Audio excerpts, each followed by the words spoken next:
அனைவரும் மாநகராட்சி பணியாளராக இந்த மாதம் 30ஆம் தேதிக்கு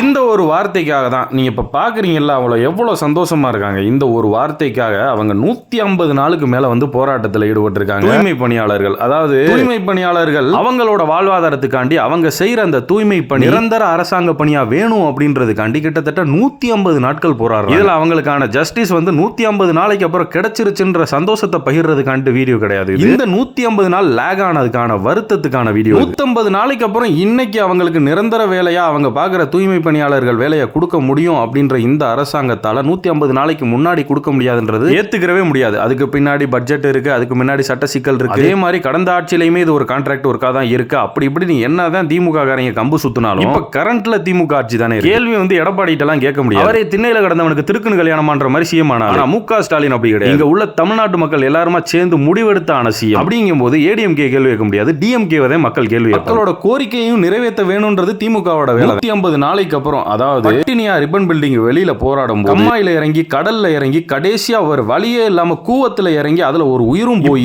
ஒரு பெரிய 150 நாள் போராட்டத்துக்கு அப்புறம் இதை கொடுக்க முடியும் அப்படின்னா போராட்டம் தொடங்கின ஒரு வாரத்திலே நீங்க அதை பண்ணிருக்கலாம். போராட்டம் தொடங்குதுன்னா முத நாள் எதுவும் பண்ண முடியாதுன்றது பேசிக் நாலேஜ் எங்களுக்கு. மிஞ்சி போனா ஒரு வாரம் எடுத்திருக்கலாம். 2வது நாளே வந்து அவங்கள்ட்ட பேச்சுவார்த்தை நடத்திருக்கலாம். இதை நாங்க பண்ண போறோம்னு 2வது 3வது நாளே சொல்லி இருந்திருக்கலாம். ஒரு வாரத்துல முடிவே எடுத்திருக்கலாம். 6 மாசத்துக்கு மேல அவங்க கொண்டாடுறாங்க, ஆடி பாடி கொண்டாடுறாங்க அப்படின்னா அவங்களோட போராட்டத்துக்கான வெற்றியை கொண்டாடுறாங்களே தவிர அவங்க அந்த போராட்டத்தில் பட்ட வேதனை அப்படின்றது என்னைக்குமே அவங்களுக்குள்ள இருந்துகிட்டே தான் இருக்கு. இதை போராடி பெற்ற அந்த தூய்மை பணியாளர்கள் இதை ஒரு வெற்றியா பார்த்தாலும் இத்தனை நாள் டிலே ஆனதுக்கு நான் திமுகவோட தோல்வியா தான் பார்க்கிறேன். போராட்டம் தொடங்கின கொஞ்ச நாள்லயே நீங்க அறிவிச்சிருந்தீங்க, மக்கள் உங்களை தூக்கி வச்சு கொண்டாடி இருப்பாங்க. ஆனா இப்ப அதை நிறைவேற்றினதுக்கு அப்புறமும் உங்களுக்கு அது கிடைக்குமான்னு கேட்டா முரட்டு கேள்விக்குறி. அது ஒரு பக்கம் இருக்க, இதை இத்தனை நாள் கைவிடாம போராடி பெற்ற அந்த தூய்மை பணியாளர்கள் அத்தனை பேருக்கும் நம்ம தலை வணங்கியே ஆகணும்.